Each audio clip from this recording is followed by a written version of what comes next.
अंजूने मागे वळून पाहिलं. आलेल्या गाडीतून मुकेश उतरला. सोबत हवालदारांची तुकडीही उतरली. त्यांनी बेड्या काढल्या. अंजूने काहीच न बोलता हात पुढे केले. तसाही दुसरा पर्याय नव्हता. मुकेशने तिच्या हातात बेड्या घातल्या. सोबत मयंक व रुद्रांशलाही बेड्या घालण्यात आल्या. त्या तिघांनाही व्हॅनमधून बसवून पोलीस स्टेशनकडे नेण्यात आलं. पुढे तिघांनाही तुरुंगाकडे नेलं जात होतं. पण तिथे उभे असलेले सगळे पोलीस इन्स्पेक्टर नि हवालदार एकदम ताठ उभे राहून आदराने त्यांच्याकडे बघत होते. खास करून रुद्रांशकडे. नियमांना बांधील होते. नाहीतर सॅल्यूट ठोकायलाही मागे पुढे पाहिलं नसतं त्यांनी. अजूनही विश्वास होता त्यांचा त्याच्यावर, जी त्याची खरी कमाई होती. मयंकला एका तर अंजू व रुद्रांशला एका तुरुंगात डांबण्यात आलं. मुकेशने एक नजर अंजूकडे पाहिलं. दोघेही एकमेकांकडे बघून ओठातच हसले. मुकेश मग नंतर येतो असा इशारा करून तिथून निघून गेला. अंजू सुस्कारा सोडत तिथल्या बाकावर बसली. तिने रुद्रांशकडे पाहिलं. तो भिंतीला टेकून तिच्याकडेच पाहत होता. दोघेही आता मोठ्याने हसू लागले. मानना पडेगा आपको. क्या दिमाग लगाया है. रुद्रांश तिची स्तुती करत म्हणाला. मैंने मेरे पती से ही सीखा है ये सब. अंजू त्याच्या डोळ्यात पाहत म्हणाली. दोघेही क्षणभर हरवून गेले एकमेकांमध्ये. अंजू मध्येच लाजून खाली पाहिलं. ज्यावेळेस अंजू व रुद्रांश राहुलच्या घरी रात्रीचं जेवण करत होते तेव्हा राहुलला मुकेशचा कॉल आला होता. हॅलो सर, राहुल म्हणाला. अंजूकडे फोन दे, मुकेश म्हणाला. अंजूने फोन घेतल्यावर मुकेश म्हणाला, मयंकने विकासला तुम्ही तिकडे असल्याचं सांगितलं आहे. काय? अंजूने धक्क्याने विचारलं. मुकेश म्हणाला, हो, विकासने त्याच्या आईला मारण्याची धमकी देऊन त्याच्याकडून सगळी माहिती काढून घेतली. त्यामुळे तुम्ही ॲटिट्यूड बनवण्यासाठी तिकडे गेला आहेत हे समजलं आहे त्याला. त्याने मला तुम्हाला पकडायला सांगितलं आहे. पण मी तुम्हाला मुंबईला आल्यावर पकडेन असं म्हणालो. तुम्ही तिकडूनच दुसरीकडे सुरक्षित ठिकाणी जा आणि ॲटिट्यूड बनवण्याचं काम करा. अंजू टेन्शनमध्ये म्हणाली, पण आम्हाला तिकडे यावंच लागेल दादा, कारण ॲटिट्यूड बनवण्यासाठी ओरिजिनल ड्रग हवी, जी तिकडेच मुंबईला आहे. मुकेशही आता टेन्शनमध्ये येत म्हणाला, अरे देवा, तुम्ही इकडे आल्यावर मला तुम्हाला पकडावंच लागेल आणि मग विकास ती ड्रग घेतल्याशिवाय शांत बसणार नाही. त्याला काहीही करून ती हवीच आहे. अंजू थोडंसं विचार करून म्हणाली, तुम्ही काळजी करू नका, तुम्ही ते सांगतील तसं करा. वेडीस का तू? ती ड्रग त्याला मिळाल्यावर तू कशी ॲटिट्यूड बनवणार? मुकेश ओरडलाच तिच्यावर. अंजू त्याला निर्धास्त करत म्हणाली, माझ्यावर विश्वास ठेवा दादा, तुम्ही करा आम्हाला अरेस्ट, तेच योग्य राहील. का ते मी तुम्हाला भेटल्यावर सविस्तर सांगेन, मुकेश म्हणाला. ठीक आहे, काळजी घ्या पण. हो, तुम्हीही घ्या, बाय. अंजू समाधानाने हसत म्हणाली आणि तिने कॉल कट केला. तू असं का बोललीस? तुम्हाला पकडल्यावर ती ड्रग त्यांना द्यावी लागेल. मग ॲटिट्यूड बनणारच नाही, राहुल गोंधळून म्हणाला. अंजू हसली आणि म्हणाली, विकासकडे जी ड्रग जाईल ती ओरिजिनल नसेल राहुल सर. खरी ड्रग मी घरीच लपवून ठेवली आहे.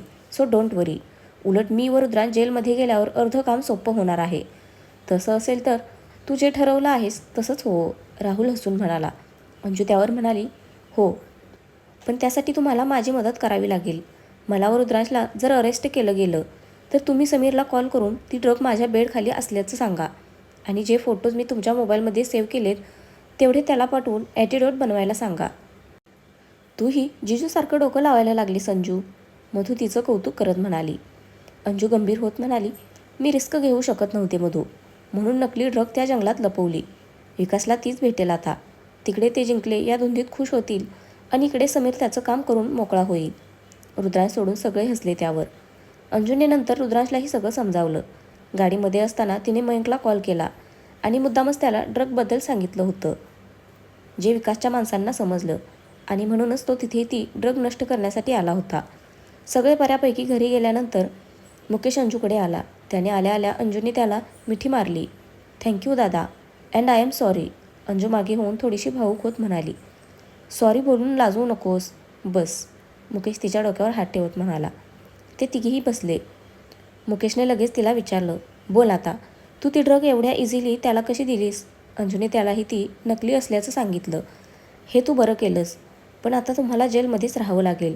जे गुन्हे रुद्रांशवर लादले आहेत, बेलही मिळणार नाही. मुकेश गंभीर होत म्हणाला.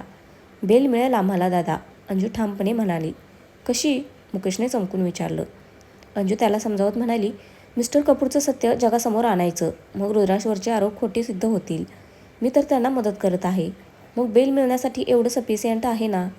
मिस्टर कपूरचं सत्य लगेच जगासमोर नाही आणता येणार अंजू, मुकेश गंभीर होत म्हणाला. का? आता तिने चमकून विचारलं. अंजू, तुला आठवतं, मिस्टर कपूरच्या बिल्डिंगच्या बेसमेंटमध्ये रुद्रांचा मोबाईल सापडला होता, मुकेशने तिला विचारलं. ती आठवून म्हणाली, हो, जो पूर्णपणे तुटला होता. तो फोन तुटण्याआधी रुद्रांशने मला मेसेज केला होता, मुकेश म्हणाला. काय? पण तुम्ही आम्हाला तसं काही सांगितलं नव्हतं, ती गोंधळून म्हणाली. आता मी सांगत आहे ते शांतपणे ऐक, मुकेश म्हणाला आणि त्याने रुद्राजकडे पाहिलं. कोई बात नहीं, आप बात कर लो. बाद में मॅडम मुझे समजा देगी, रुद्राज त्याला म्हणाला. अजूनही मॅडमच? मला वाटलं गाडी पुढे गेली असेल, मुकेशने हळूच अंजूला विचारलं. ती फक्त रुद्राजला दिसणार नाही अशी हसली. मुकेशही ओटातच हसला. तो रुद्राजला थँक्यू म्हणाला आणि मग अंजूला सांगू लागला. तुला तर माहीतच आहे, रुद्राजला समजलं होतं की मिस्टर कपूरच मुंबईत होणाऱ्या बॉम्बस्फोटामागे होते, जो रुद्राजने होऊ दिला नव्हता. त्यात गिरीश व विकासही त्यांच्यासाठी काम करत होते. पण या व्यतिरिक्तही मिस्टर कपूर अजून काहीतरी करणार होते. जेव्हा रुद्राजला पकडलं होतं, कदाचित त्याला त्यावेळेस वेळ भेटला असावा. त्याच वेळेस त्याने मला मेसेज करून सांगितलं की मिस्टर कपूर एकटे नाहीत, त्यांच्यावर सुद्धा कोणीतरी 2 मोठ्या व्यक्ती आहेत, ज्या आपल्या सध्या कार्यरत असलेल्या सरकारमध्ये आणि सुरक्षा विभागामध्ये आहेत. अंजूने आता गडबडून रुद्राजकडे पाहिलं. त्याला सरकार मदत करेल का, अशी शंका आली होती. ती यामुळेच का? म्हणजे त्यालाही मिस्टर कपूरच्या वर असणाऱ्या व्यक्तीबद्दल माहीत आहे. तिला तसं संशयित नजरेने बघताना पाहून रुद्राजने भुवई उडवली. तिने नकारार्थी मान हलवून मुकेशकडे पाहिलं. मुकेशनेही इशारातच काय झालं विचारलं. काही नाही, ती उसासं सोडत म्हणाली. मुकेश मग म्हणाला, रुद्राजने हे सुद्धा सांगितलं होतं की ते लोक त्याला मारणार नव्हते, पण त्याच्याकडूनच ते काहीतरी वाईट काम करून घेणार होते, जे ऑलरेडी करून झाले, अंजू हताशपणे म्हणाली. तसा मुकेश म्हणाला, हो, पण ते त्यावेळेस रुद्राजला ते काय करणार आहेत ते माहीत नव्हतं. नाहीतर त्याने सांगितलं असतं मेसेजमध्ये. मला तेवढाच मेसेज केला होता त्याने. त्यावरून निदान तो जिवंत राहील एवढाचाच आनंद झाला होता मला. त्या लोकांना समजू नये म्हणून रुद्राजने मोबाईलमधला सगळा डेटा इरेज केला होता. मग नंतर रुद्राजला घेऊन जाताना कदाचित त्या लोकांनी मोबाईल फोडला असावा. मग मला एक कळत नाही दादा, तुम्ही हे सगळं त्याच वेळेस का नव्हतं सांगितलं? कदाचित रुद्राजला त्याच वेळेस शोधता आलं असतं आणि मिस्टर कपूरही पकडले गेले असते. निदान यांना त्रास तरी झाला नसता. आणि हे जे घडत आहे ते घडलं नसतं, अंजू थोडंसं गंभीर होत म्हणाली. डोळ्यात रुद्राजप्रती कणव जमा झाली होती. मुकेश सुस्कारा सोडून म्हणाला, जर त्यावेळेस हा मेसेज मी दाखवला असता तर कदाचित मिस्टर कपूरने रुद्राजला त्याच वेळेस मारलं असतं. अंजूने घाबरून पाहिलं त्याच्याकडे. हो, आणि मग मिस्टर कपूरना पकडूनही उपयोग झाला नसता. वर त्यांना मदत करणाऱ्या व्यक्तींबद्दलही समजलं नसतं. आणि अंजू, रुद्राजने मेसेज केला म्हणजे त्याला तिथून बाहेर पडण्याचा चान्स होता, पण तो स्वतःहून त्यांच्याकडे थांबला नसेल कशावरून? तुला तर त्याचा स्वभाव माहीतच आहे, मुकेश समजावत म्हणाला. अंजूही विचारात पडली. रुद्राज होताच तसा. काहीतरी मोठं शोधून काढण्यासाठी स्वतःचा जीवही डावाला लावू शकत होता तो. हो, कदाचित मिशनसाठी केलंही असेल. पण ती व्यक्ती DGP सर तर नाहीत, अंजूने संशयाने विचारलं. मुकेश हसून म्हणाला, DGP सर आपल्याच बाजूने आहेत अंजू. अंजूला आता अजून एक धक्का बसला, पण चेहऱ्यावर लगेच आनंदही पसरला आणि सोबत प्रश्नही उभा राहिला.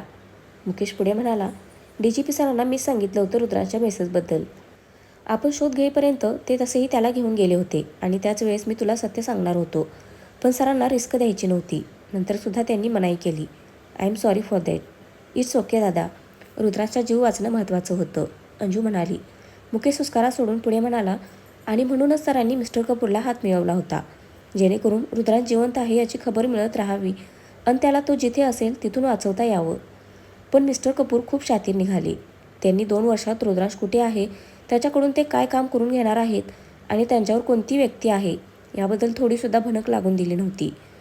नंतर यावर्षी ज्यावेळेस रुद्राजला भारतात आणलं गेलं, DGP सरांनी पाहिलं होतं त्याला.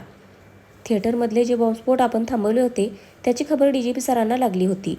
ते आपण निष्फळ केल्यानंतर मिस्टर कपूरने DGP सरांवर संशय घेतला आणि खूप भांडले. त्यांचा विश्वास बनून राहावा म्हणून आजपर्यंत आम्ही त्यांना साथ देत आलो होतो, फक्त त्या 3ऱ्या आणि 4थ्या व्यक्तीला शोधण्यासाठी. कारण ते जर राहिले तर अजून खूप काही चुकीचं होऊ शकतं भारतामध्ये.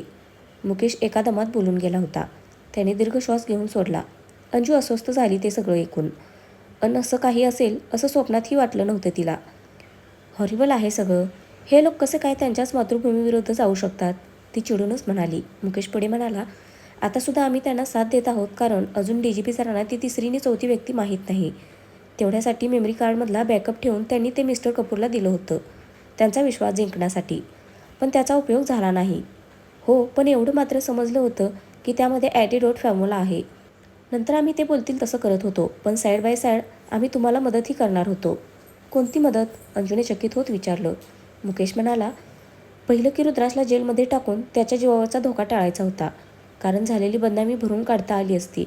पण त्याचा जीव म्हणून मी अटक करणार होतं त्याला.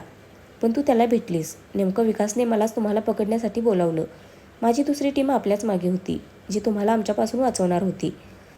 पण तुझ्या हुशारीचं तेव्हा खरंच खूप कौतुक वाटलं. तू आधीच एक्सेप्ट प्लॅन बनवला होतास. शेवटचं वाक्य तो खरंच कौतुकाने म्हणाला होता.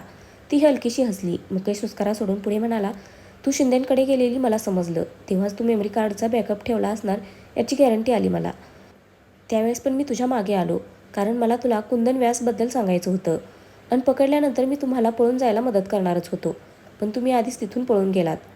नंतर घडलेलं तर माहीतच आहे तुला. मी संधी साधून रुद्राशला कुंदनबद्दल सांगितलं आणि थँक गॉड त्याचा फायदा झाला.